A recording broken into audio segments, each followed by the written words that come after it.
Bismillahirrahmanirrahim. Assalamualaikum warahmatullahi wabarakatuh. Waalaikumsalam. Okey. Ustaz, hari ini alhamdulillah yang kita dapat rezeki itu untuk kunjungi Pondok Sungai Durian. Okey, untuk temu dengan ustaz pada kali yang pertama. Ahlan wa sahlan. Yang biasanya dengar-dengar orang kata dengan ustaz-ustaz dengan nama, tapi hari ini Allah Taala kurniakan rezeki kepada saya ini untuk bertemu dengan ustaz kali ini dekat sini. Alhamdulillah. So sekarang ni bila orang kata bila kita ada peluang tu untuk bertemu dengan orang-orang yang lebih alim daripada kita, lebih alif daripada kita nak tanyakan sikit-sikit pendapat.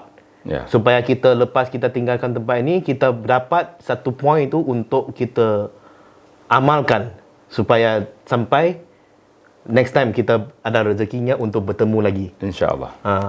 Inilah sebab kita tak tahu apa yang akan berlaku pada masa akan datang. Kemungkinan hari ini jumpa Abdul Halim, besok hari tengok innalillah sudah tak ada.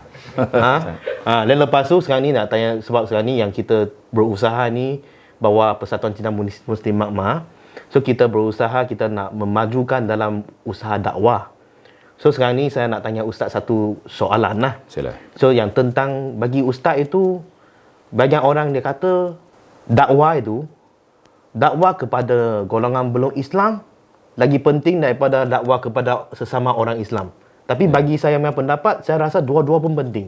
Tapi saya nak tanya pendapat ustaz itu, apa pendapat ustaz tentang ini?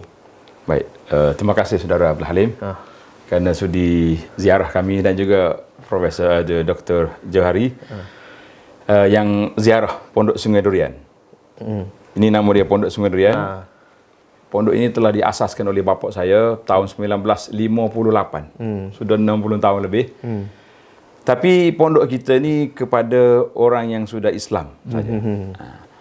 Sekarang ni bila saudara Halim bagi tahu apa pentingnya kita dakwah. Dakwah kepada non-Muslim dengan orang Islam. Mesti dua-dua. Mesti dua-dua, betul. Mesti dua-dua. Tak boleh kita kata kita tupu. Cuma alhamdulillah di Malaysia kita banyak NGO, kan? Makmat dengan Cina. Kalau yang India, Mira. Kemudian kita ada Perkim, Abim Outreach, dan sahabat-sahabat lain lagi yang Fitrah, macam-macam ada. Kita kata oleh kerana dakwah itu pelbagai, ada Islam dan ada bukan Islam, jadi kita kata dua-dua tu kena berjalan serentak. Betul. Ini dakwah orang Islam, ini dakwah orang Islam. Kalau kita tengok, Alim, sejarah perjuangan Nabi Allah Ibrahim AS. Nabi Ibrahim, dia dakwah kepada siapa? Dakwah kepada keluarga dia. Keluarga, betul. Dia mula dengan bapa dia. Kan? Dengan bahasa yang cukup keras. Cukup lembut. Dia tak cakap, minta. Wahai orang kafir, tak ada. Semua bahasa dia mula dengan ya abati. Wahai ayahku, wahai bapakku. Maknanya itu dipanggil sentuhan kasih sayang anak. Nak bercakap, ni kita bimbang kan ni bila tengok orang bukan Islam dia cakap, jadi panggil gitu ya. Mana tidak ada rasa sentuhan dakwah tu tidak ada kan. Maka orang nak dengar pun, apa awak ni. Pasal itulah dulu orang panggil orang kafir. Sekarang ni dia panggil belum Islam. Tukar punya dia sebutan dia panggil non muslim. Dalam bahasa Arab kata taghyir khitab da'wi. Tukar cara panggilan. Jadi tidak masalah kita panggil orang bukan Islam yang belum Islam. Tapi mereka selesa tak kita panggil yang belum Islam kepada dia. Kita nisbah dia tu kepada belum Islam.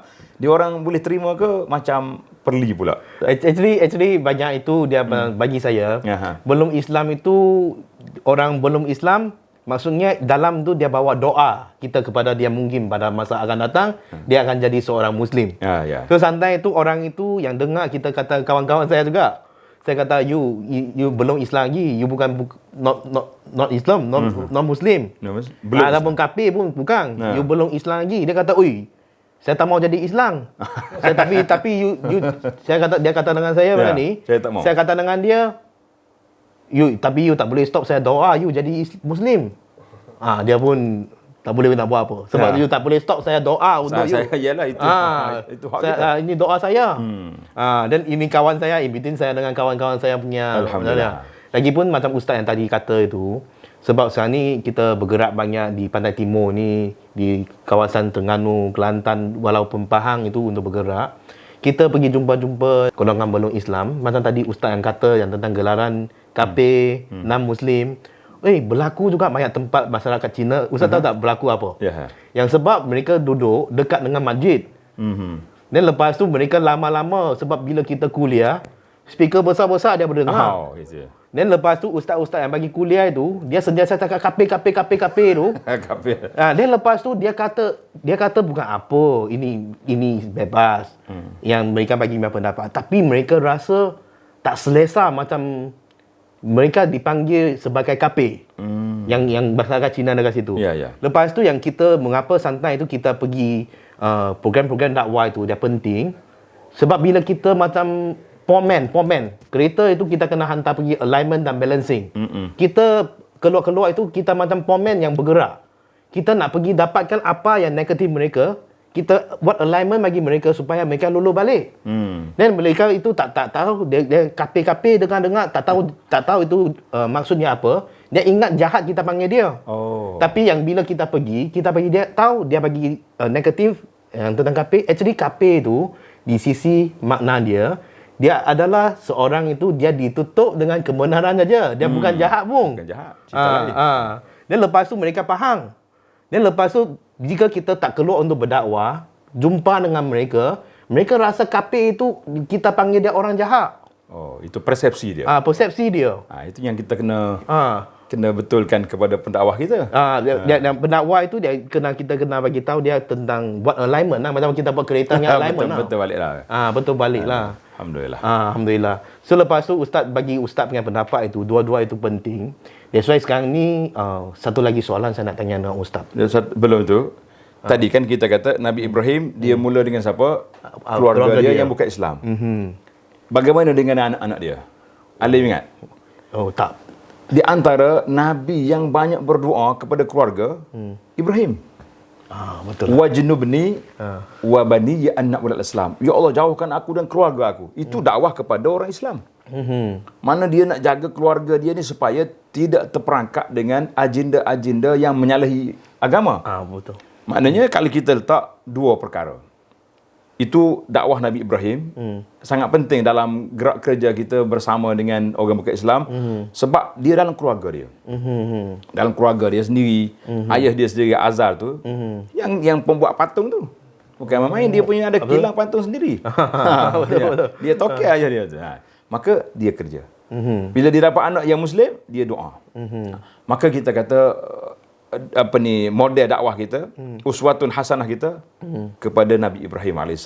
Sehingga Ibrahim digelar dengan nama Abul Anbiya, bapa nabi-nabi, sebab ramai di kalangan anak cucu dia nabi. Ibrahim, kan? Ishak, Yaqub, Yusuf. Kemudian Ismail. Daripada Ismail sampai ke nabi kita. Itu dia panggil bapa nabi-nabi.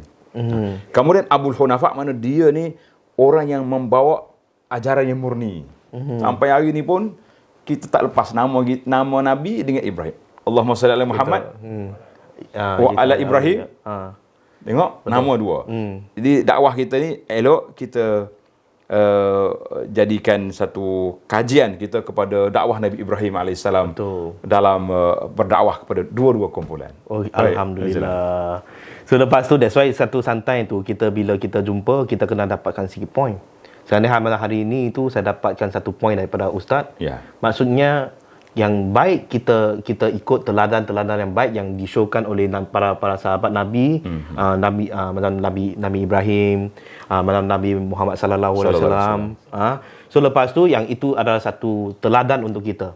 That's why macam sekarang ni masyarakat budak-budak yang muda-muda itu, mereka sanggup nak buatkan rambut dia sampai ini berlubang, ini color purple. Dan sebab mereka sudah jadikan itu macam orang kata K-pop itu sebagai mereka punya idola.